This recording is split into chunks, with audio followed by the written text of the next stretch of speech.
जब बुरे होती है तो डिसलाइक भी करते हो ना, तो लाइक भी कर दिया करो। कम कोशिश करते हैं हम हमेशा आपका साथ देने की, तो कहीं ना कहीं इतना तो हम भी डिजर्व करते हैं कि आपके साथ बने रहते हैं। जो भी मार्केट के अंदर सिचुएशन चल रही होती है वो बताने की कोशिश करते हैं, तो आप भी सपोर्ट किया करो।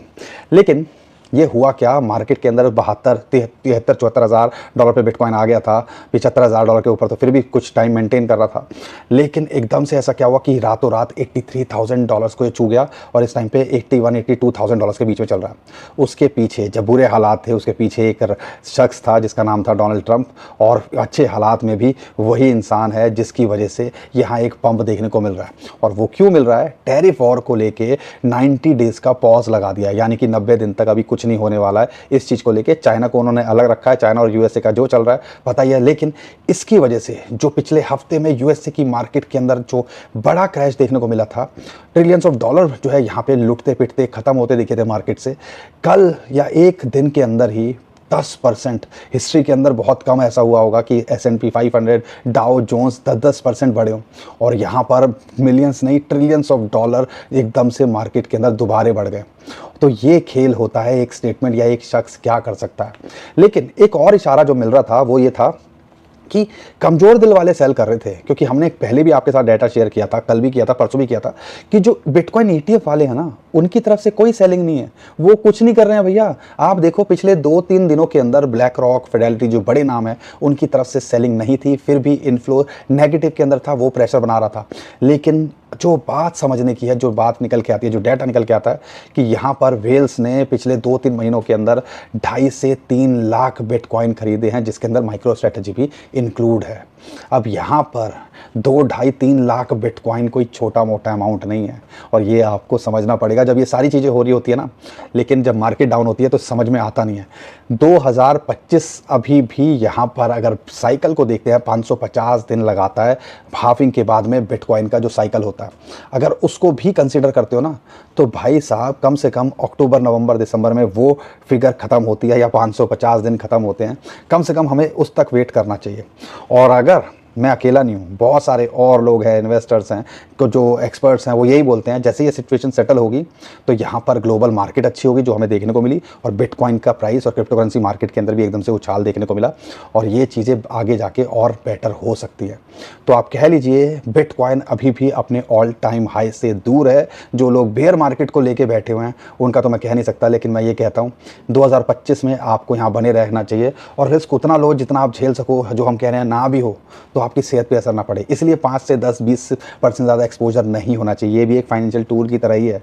लेकिन हम क्या करते हैं, सब कुछ लगा देते हैं, और वो भी आप बिटकॉइन, इथेरियम, बड़े कॉइन्स में नहीं लगाओगे। चिंकू पिंकू टिंकू ढूंढोगे, किसी ने कह दिया लगा दो, और फिर उसके बाद में परेशान हो जाओगे।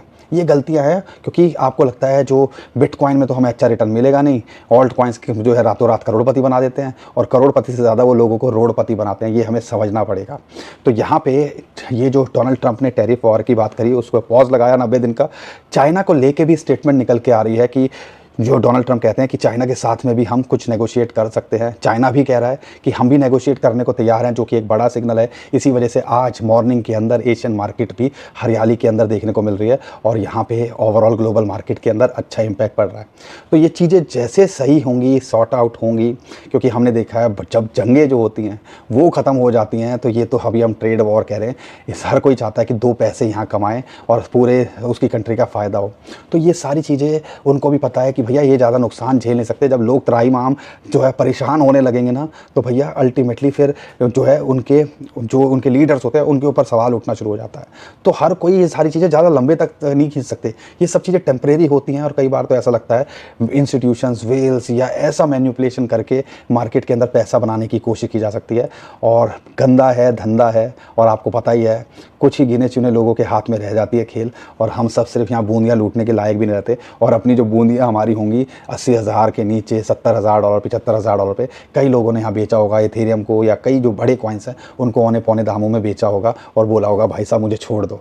लेकिन आपको ये बात समझना है, देर सवेर में चीज़ें सही होती हैं, और इन्हीं की वजह से ये जो ग्लोबल सिचुएशन है अगर थोड़ी सेटल हो रही है, बेटर हो रही है, तो अब शॉर्ट टर्म में अगर देखते हैं तो बिटकॉइन का प्राइस एक सपोर्ट जोन है 80 से 82, कह लीजिए $83,000 $6000 सपोर्ट जोन अगर यहाँ मेंटेन करता है तो अगला टारगेट इसका डेथ क्रॉस भी हुआ था, बाउंस बैक भी कर गया। 200 डे और 50 डे मूविंग एवरेज की एक रेजिस्टेंस मिलती है जो कि 85-86,000 होती है। अगर उसको पार करता है तो ये अपने $1,00,000 के लिए दोबारा ट्राई कर सकता है और इसकी संभावनाएं हैं। बहुत सारे लोग अभी बोल रहे हैं कि अभी ऑल टाइम हाई आना बाकी है।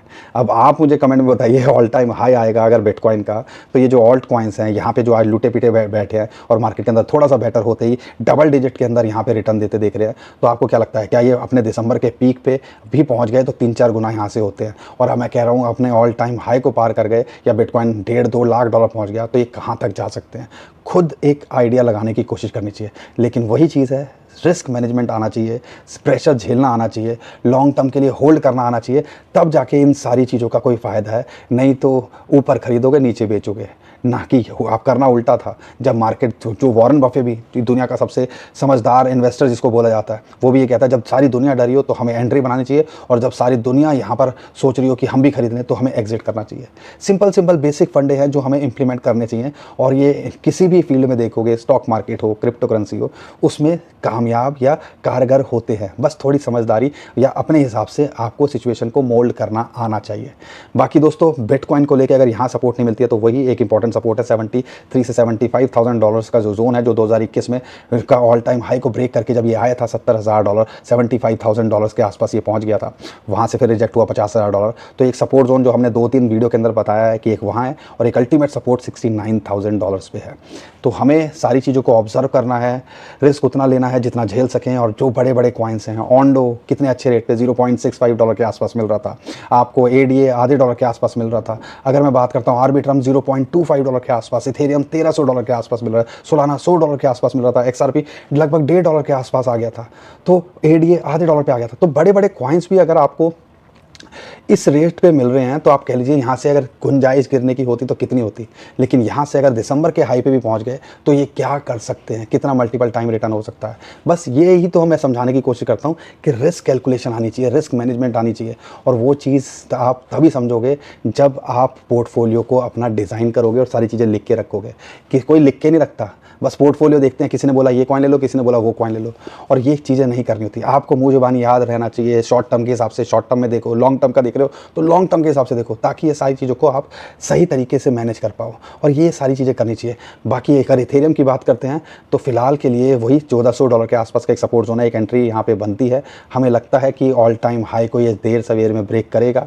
मैं बाहर हूँ, एक इवेंट पे आया हूँ, लेकिन मुझे लगा कि मेरे भाई बहन के साथ में जो भी मौका मिले मैं वीडियो बनाने की कोशिश करूँ, तो मैं आपके सामने हाजिर हूँ। इसलिए कहता हूँ कि जब मैं नहीं देखता हूँ, किस टाइम नहीं देखता हूँ, जगह नहीं देखता हूँ, आपके साथ बने रहने की कोशिश करता हूँ, तो आप भी तो हमारा साथ दे दिया करो, हमारे को सपोर्ट किया करो। और यही तो कहता हूँ, वीडियो को लाइक कर दिया करो। इससे ज़्यादा क्या, हमारा कोई प्रीमियम नहीं है, हमने कोई पैसे नहीं मांगे आपसे, बस प्यार मांग रहे हैं। और उसमें भी आप कंजूसी करने लगे हो। बुरे हालात हो जाते हैं तो लाइक करना बंद कर देते हो, तो मैं बुरे हालात हो जाए तो वीडियो बनाना बंद कर दूं? ऐसा होता है क्या? यार क्रिप्टो से दिल लगाया तो थोड़ा दिलेरी रखनी पड़ती है। और नए लोगों में थोड़ा सा हड़कम मच जाता है, क्योंकि मुझे पता है उन्होंने पहली बार ये सारी चीज़ें देख रहे हैं। और जो वो देखते हैं स्टॉक मार्केट में 5% वाले हिल जाते हैं, यहाँ तो 50% वाले भी नहीं हिलते हैं। लेकिन जो स्टॉक मार्केट से इधर आता है तो उसको लगता है पता नहीं क्या हो गया, भूचाल आ गया। तो ये टाइम के साथ में आपके दिल पक्के हो जाएंगे।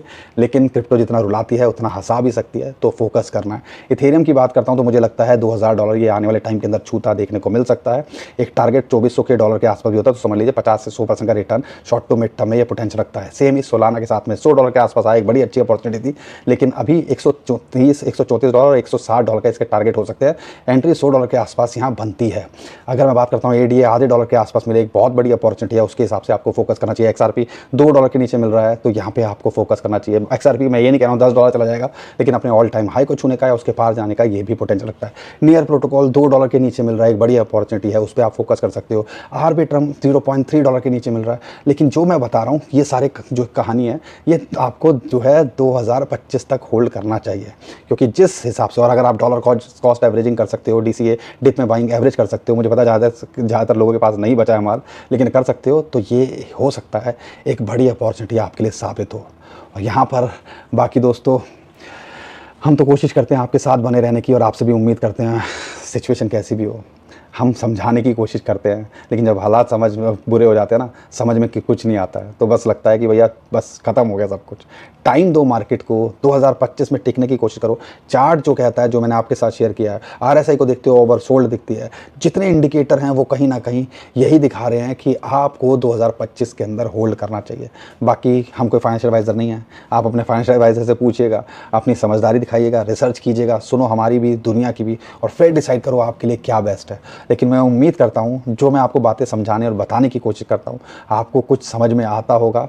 और यहाँ पे बस एक पॉइंट याद रखना, 2025 के एंड में बात करना कि यहाँ पर 2025 तक टिकना है, तंबू गाड़ के बैठना है। और ये जो तमाशे हैं ये एक बार नहीं होंगे, बहुत बार होंगे और हर साल होते हैं। इसको आपको जितना जल्दी समझ लो उतना बेटर है। बाकी दोस्तों आज के लिए इतना ही था। उम्मीद करता हूँ आपको हमारी वीडियो पसंद आई होगी, कंटेंट अच्छा लगा होगा। वीडियो पसंद आई तो वीडियो को लाइक, चैनल को सब्सक्राइब कीजिए, ट्विटर टेलीग्राम को हमारे फॉलो कर लीजिए। नीचे डिस्क्रिप्शन जो लिंक है उसी से कीजिएगा। बहुत सारे स्कैमर हमारे नाम से स्कैम करने की कोशिश करें, उससे भी आप बच पाओगे। अभी के लिए विदा लेता हूँ। खुश रहिए, मुस्कुराते रहिए, कमाते रहिए। आपका दोस्त पंकज। थैंक यू, नमस्कार, धन्यवाद।